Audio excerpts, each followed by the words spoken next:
Libertarian Counterpoint. I am your host, James Just. Back with me today is my favorite author, should be yours, Mr. John Cameron. How you been, John? It's been a little bit since you've been here. I'm doing all right. I kind of forgot everything that I used to know about being here, so it's like my first time. Like your first time all 5 over. shows, and I've, Did you miss a few shows? miss a few shows. Yeah, that the world hasn't gotten any more logical in the 5 shows that I've missed. If anything, it's just getting crazier and crazier by the day. Especially in our brothers across the sea. You know, we talk about the UK, England, Britain, whatever you like, you prefer to refer it to as. But there's a growing danger, not just in Britain, but in all of Europe, where simply speaking your mind, if it happens to go against whatever cultural narrative is being chosen to be protected at the moment, you can end up with serious charges and serious consequences to things that us here in America would never even consider a crime. Well, at least most of us would consider it a crime. I don't know. I think they considered it a crime during the Biden administration when they had 600 NGOs and a bunch of CIA employees censoring behind the scenes. But at least it wasn't official doctrine. It wasn't supported by the police publicly and the courts and the story we're talking publicly. about, if we can bring it up, is a guy posted on X, a British citizen was in the United States, and he posted on X. I forget what he posted. I forget. It was he during the 2020 stuff when all the trans stuff was going crazy. He posted in support of lesbians and against the trans movement because they were basically invading the ground of the lesbian movement and kind of taking over the LGBTQ, and nobody else was getting any attention. So it wasn't like he said gay people are going to hell or anything like that. It was just not as pro-trans as apparently the British government wanted 3 years later.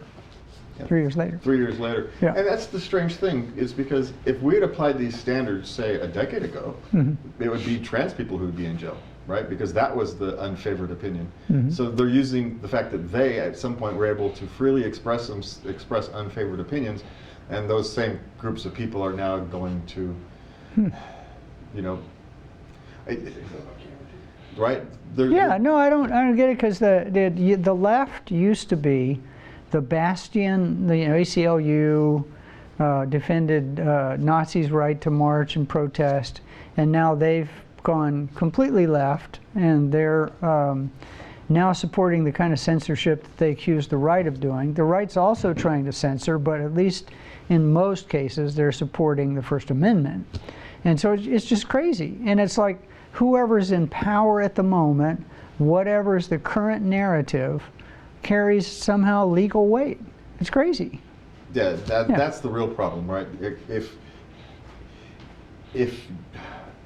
legality changes with the shift of popular culture, especially when it comes to speech, then literally nobody is ever safe. Nobody's safe. And in this case, this guy Linehan, he couldn't find work. The reason he came to the States is because he was basically blackballed and blacklisted because he was supposedly had this position. It's just like what happened with McCarthyism in the country, that the left has been using the bully pulpit on ever since, at least in our country, saying that you can't silence people because they believe in communism. I mean, anybody that believes in communism is stupid, but you can believe in it until you come and take my stuff, right? And then that's a bad thing. A bad thing will happen to you if you take my stuff. The real tragedy in all this is they're spending a lot of police time going after people who are saying mean things on the internet, rather than dealing with real crime that's actually impacting people on the streets. Lots of knife crime. A two-tier justice system. They ignored what they call politely called grooming gangs, which were basically rape gangs for years because they didn't want to offend the culture that people were from. They've chosen some weird high ground to stand on. Yeah. Yeah. I don't get it. My wife is English, and we were thinking about moving to England. And after she retired, she said, we're not getting anywhere near that country for a while. It's going to take at least 4 years for things to turn there. So, yeah. Yeah. I think it's going to take longer than that. Yeah, that's in a best case scenario. Yeah. And what's strange is, as we'll talk about last week, the winds are blowing in different directions in other places in the world. Yes. And so, but, we're talking about grifters, idealists in politics. And, Mr. Fields has something to say this week about grifters. I'm shocked by that. And politics. And I know if he chose the word grifter, I know who he's talking about. I read it, but I didn't need to read it because I know who he's talking about. Well, let you guys see what Mr. Fields has to say this week. Hi, this is Richard Fields with this week's report from the fields. People who rise to influence in politics and government generally fall into two categories: grifters and idealists. Grifters aspire to power for one primary reason: to enrich themselves. Boss Daley in Chicago, William Tweed in New York's Tammany Hall come to mind. Monarchy can also fall in this category. Grifters can be good at robbing the public, but that's generally where the damage ends. Idealists, however, can be much more dangerous. Idealists generally have very utopian ideas of how society should be organized. And if they believe the end justifies the means, as most of them do, they will pursue any means necessary to attain their end. Think Lenin and Stalin in the USSR, Mao and China and in China, and Pol Pot in Cambodia. Their uncompromising dream of creating a communist utopia let them justify the slaughter and starvation of millions of their subjects. Likewise, Hitler's utopian dream of a German fatherland led him to committing unspeakable murder and mayhem. Right now, the United States may have a fusion of the two styles. Donald Trump is clearly a grifter. His acceptance of a Boeing 747 from Qatar, issuing meme coins in the likeness of Melania, selling $399 Never Surrender sneakers and $59.99 Bibles. You get the idea. But where it gets worrisome is when he gets ideological, and that would be in trade policy. He's been spending far too much time listening to mercantilist quacks like Peter Navarro. Trump seems to actually ideologically believe that it's bad economic policy for any country to sell us more than we sell them. The fact that we have an overall trade imbalance with the rest of the world is simply an unavoidable artifact of printing unlimited quantities of the world's reserve currency. We ship dollars to the rest of the world, and they ship stuff to us. It's not viable in the long run, but it's a monetary reserve currency problem. It cannot be cured with tariffs, only made worse. And tariffs are not something a president can levy on his own accord with no input from Congress. It says so in the Constitution. Article 1, Section 8, Clause 1, Section 3, Clause 1, the Congress shall have the power to lay and collect taxes, duties, imposts, and excises. And finally, the U.S. Court of Appeals for the Federal Circuit has said so. It's allowing the tariffs to remain in place until the Supreme Court can rule on the case. But if the U.S. Supreme Court correctly rules that the president has no authority to impose tariffs, the one thing that Trump seems to be doing for ideological purposes will be removed from his toolkit. And he can get back to grifting, which on balance would be a good thing. I'm Richard Fields, and that's this week's report from the fields. See you again next week. Well, I guess that is the interesting thing there, John, is what's worse, grifters or ideologues? Well, ideologues, and I take umbrage with Richard on the grifter thing when he talks about selling Bibles and coins and all the rest of that. That's goofy shoes. That's just capitalism. I mean, people don't have to buy them. There's plenty of other people selling similar items. You know, it's not like he has taken flat out bribes like Biden administration. Of course, he has so much money he doesn't need to take monetary stuff. And on the airplane, I thought, you know, what well, the it's not heck? like it's going to go to back with him. It's going to end up going into the Air Force inventory. Well, I mean, and it's kind of a goofy. The whole thing's kind of goofy. But It's just goofy, and you know, he's a deal maker and a glad hander, and that's the way he does business. And I absolutely agree on the tariff thing. And I get in. I go to the park with my dog in the morning, and there's a bunch of Trump fans, and they talk about all the good tariffs they're going to do. And I know some educated people that say, you know, if everything was equal, we wouldn't need tariffs. But, and I go, oh, come on, just stop it if everything was equal. And it's never going to be equal, you know. And Richard's absolutely right about you keep printing money, more money than you got. I mean, our bonds, Greek bonds, are offering lower interest rates than U.S. bonds right now. Yeah, we're 30, what, $7 trillion in debt, or just about at this point. Yeah. So, you know, it's Who the going heck to would show lend up us more somewhere. money? Huh? Well, and you know, and this is the way economies work. The Chinese have the benefit that they don't pay attention to trademarks or patents or anything. They reverse engineer stuff and steal it, and nobody takes them to court and wins because you can't sue them in China, unlike Chinese can come here and sue us. But their factory workers live in dormitories. They used to be on the farm from, you know, dawn to dusk in freezing water and rice paddies. Now they're only working 72 hours a week, 9 to 9, 6 days a week, and they live in dorms. And so they can produce stuff cheaply. I mean, Japan was the same way. I remember, I don't know if you're old enough to remember when stuff from Japan was junk. And now they build some of the best things in the world. So every economy goes through that.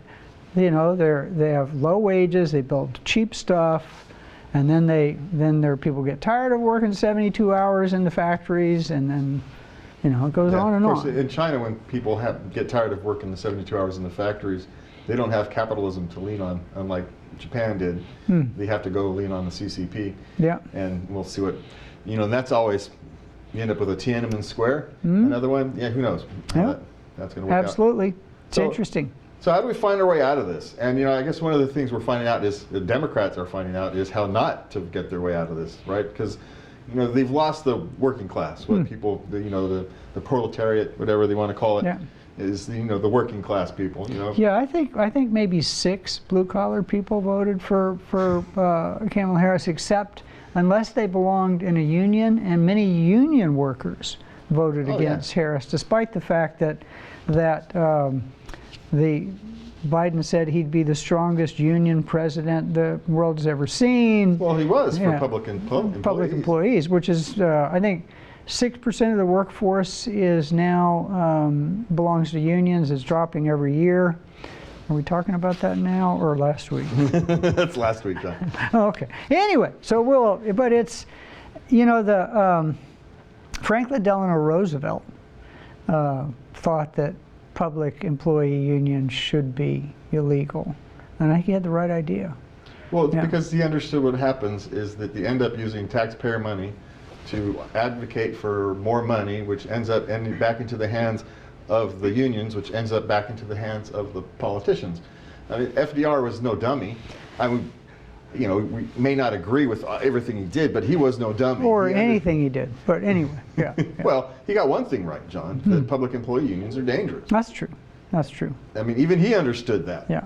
And as much of a big government person as he was, even he understood the dangers of the bureaucracy ending up getting control of government through unions and union contributions. He even understood. Which they've done. And then California is the shining light or the deep pit of darkness of that.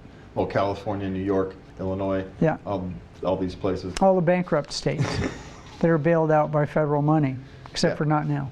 Yeah. Yeah, well, maybe, kind of. So, yeah, government And budgets. he bailed out the $37 billion gift to the Teamsters Union Pension Fund because it was upside down.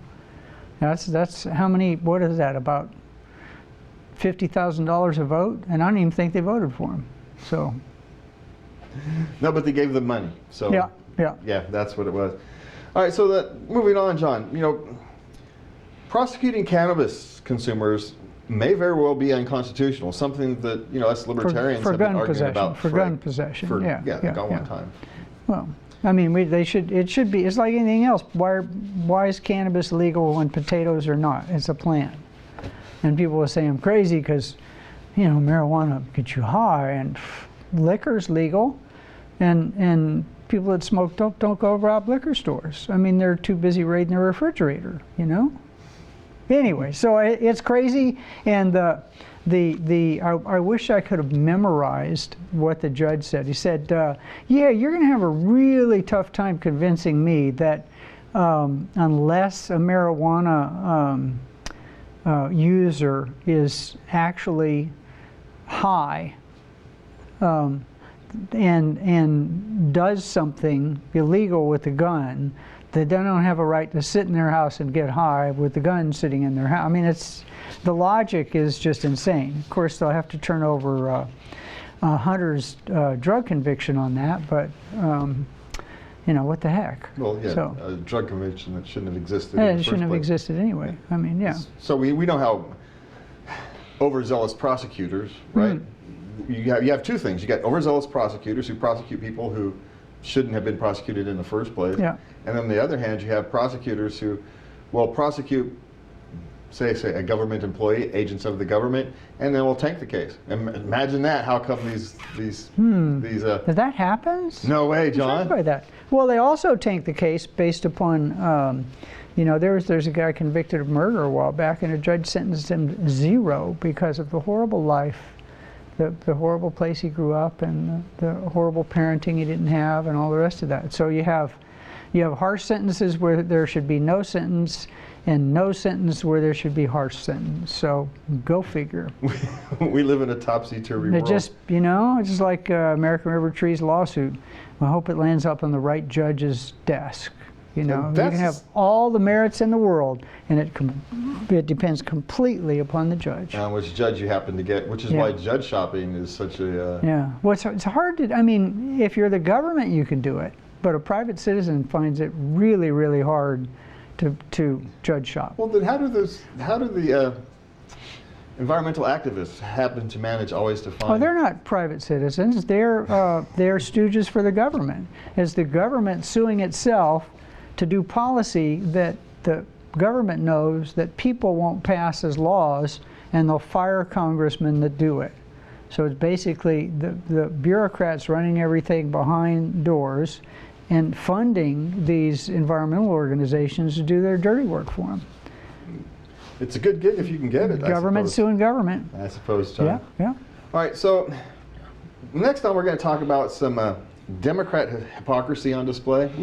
We've kind of discussed Republican hypocrisy, and we'll get to that more, I suspect. But Taylor Lorenz has, you know, she's got the goods. We're going to use air quotes on that, about the paid online left. Apparently, a lot of dark money groups have been sending money to a lot of these big left podcasts and shows, you know, supporting them when their audience wouldn't, essentially, is what's happening. Now, I actually don't have a problem with this. No. It's, if somebody wants to give you money to go on YouTube and talk for a long time, more power to you. All you do is just not watch the channel. Yeah, the hypocrisy is that they're the ones who complain about this type of behavior when other people do it. Yeah, because the other article, we actually do research, folks. It might not seem like it sometimes, but we do research. The other article we're going to talk about is just the opposite, where it was a rabid anti-Zionist talking about the money that the Jewish organizations spent to try to get a bill quashed that would somehow glorify Palestine. Yeah, it was at the Democrat convention in Minneapolis just Yeah, a week and a half ago, 2 weeks ago now. There was the behind the scenes, you know, anybody who's gone to these kind of political conventions knows there's all kind of behind the scenes politicking, right? It is what it is. Lots and lots and lots of cash changes hands at Especially when those you're talking places. about the major parties. Oh, right? yeah. This is not the Libertarian Party or the Green Party, No. where, you know, you've got activists sitting there, you know, no cash changes hands because no one has cash. But here you got a lot of cash changing hands. You've got a lot of advocates, shall we say, paid advocates. Lobbyists, basically. Lobbyists. Yeah. There's the word I was looking for. Yeah, Thank yeah. you, John. There's Yeah. a lot of paid lobbyists going around to Democrat delegates and trying to get them to support or not support various positions, which is routine. The only thing that's not routine is that they're complaining about it while doing it. Yeah. Well, no, that's the. I mean, both sides do that. I think the left does it with less shame. Let me put it that way. Yeah, I mean, they do it shamelessly. I mean, the right does it as well. You know, normally the right gets outspent because they don't have the public employee unions money to work with. So, you know, but I look at it and you talk about the podcasters are basically the former late night hosts. Because what was it, CBS or NBC or whatever, the Tonight Show guy was getting, they were losing $50 million a year to have a guy be a mouthpiece for the Democratic Party and rant every night at whatever, way past my bedtime. And that's exactly the same thing. So why is it different if a podcaster's doing it? Yeah, there's nothing new under the sun. No. And the only real problem I would have with this is I have no problem with money. I don't complain about money in politics if it's as long as it's not my money. Well, because I'm not giving my money into politics. Yeah, but I mean, if they're taking my tax dollars, and that's why I'm so mad at unions, because they basically take tax dollars and give it to politicians to do their dirty work for them. My thing is you want to complain about people trying to buy off government, but they never complain about their politicians that can be bought off. No. You know, you want an honest crook, one that you can buy and they'll keep working for you. Yeah. Somehow it's only the fault of the guy trying to buy the buy the influence. It's not the guy, you know, selling the influence is never the problem. That's when you know it's not really about the issue. It's just Well, we have some. I think we have some more apparent graft of corruption to talk about. This one's great. Good. Apparently, John wants to make sure we get to this one. All right, so Representative, oh God, how do you pronounce her name, John? I think it's Ilhan Omar. Omar, yeah, I am the worst person when it comes to foreign names that I haven't pronounced often.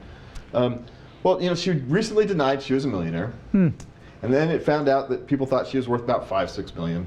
Turns out she's worth, now again, $30 million worth. No. That doesn't mean she has that much cash. No. It means her investments are worth $30 million. And her husband's, who somehow magically built a $60 billion investment portfolio out of nothing. Overnight. Overnight. Literally overnight. So one of three things has happened. Either they lied on last year's tax returns and required reporting, which if you lie on it is actually grounds for being censored, right? And they went after the grifter over this stuff time and time and time again, and could never prove that he did it because he's got a lot of lawyers. You know, worth is a funny thing, right? Yeah. Is your stock worth $30 million? If you go to sell it, it'll probably cause the stock to tank, and it'll be worth 25. You know, so what's it worth? But what's happening here is either they lied outrageously on the reporting that they were required to do honestly last year, or they had a sudden magnificent increase in earnings which you can't do honestly, which was only achieved through graft or corruption, or they just had the best investment results that anybody other than Nancy Pelosi's ever had. So there's something fishy here, and hopefully people will hold their feet to the fire on it. Well, there's something, I mean, it is possible for you to get in on the ground floor of some up-and-coming technology company, make a $1,000 investment, and then the company hits whatever, goes IPO, and next thing you know, you're worth $30 million, and you really had to do nothing but... Well, it's possible for other people, but so far it's been impossible for me. But it's not very likely, right? No. And if it happens to someone who happens to be a political leader, who happens to have information that other people don't have, it should at least be carefully looked into. And influence that other people don't have. It should be looked carefully into. Yeah, and who controls the purse strings for however much money she can steal for her. But the funny thing is, she was just saying she's not a millionaire. And I'll guarantee you, she doesn't feel like one, right? Because this is not cash. This is not cash. This is not the same thing. We've done this over and over again, and I'm not going to treat her any differently than I would treat Elon Musk or any other person with a big, right? Having a lot of cash, you can be cash poor, you can be wealthy and cash poor.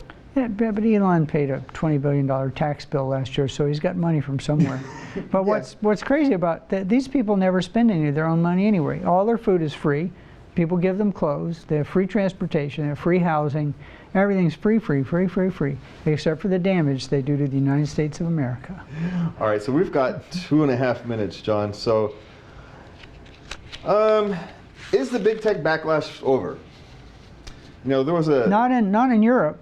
Not in Europe. They just hit Google with a ridiculous fine for doing who knows what in Europe. Oh, and one of the things that actually got me, there's this big thing going on the last month or so that was Don't Kill Games, where people wanted to get legislation to tell game companies that they can't turn off game servers and things like that. And I said, this is stupid. Why are you searching to the government for something that you can solve yourself? If your favorite game goes belly up and they don't want to support it anymore, they want the government to keep the game alive? Is that what you're saying? Yeah, they want the government to force the companies to keep the game alive. Huh. Now here's the thing: don't buy games. If you want if you don't agree with the behavior that these video game companies are involved with, the solution is to not buy their games. You only have to do it through 1 or 2 game cycles, and they will either go bankrupt or change. Yeah. And then we'll leave an opening in the market for somebody else who will behave properly. Or somebody else comes in and buys the rights to the game and revives it. If the market is there, somebody will go to the game producer who wants to make their fortune off the new game they're bringing out and say, yeah, I know you don't want to market this other thing, but I'll pay you $100 million for the rights and also licensing fees for each one I sell. And they go, okay, write me a check. So, I mean, you certainly don't want the government involved in it. No, especially when you don't need it, because here's the thing. On one hand, you're sending the real-time information, here's my money. You keep giving them money while complaining about their behavior. Well, which one are they going to listen to? As long as you continue giving them money, they're not going to listen to what you're saying, because your actions are more Don't feed powerful. the beast. Don't feed the beast. Yeah. It's literally kind of crazy, is it not? That's like, getting mad at Apple and then going and buying a $1,300 iPhone. Just buy a flip phone until they start lowering their prices. Or buy one of those repair phones now. They've got the phones that you can pair. You've got modular laptops now, so you can actually replace your laptop's I'm not doing that. I'm going to buy my new Mac Air every 4 years.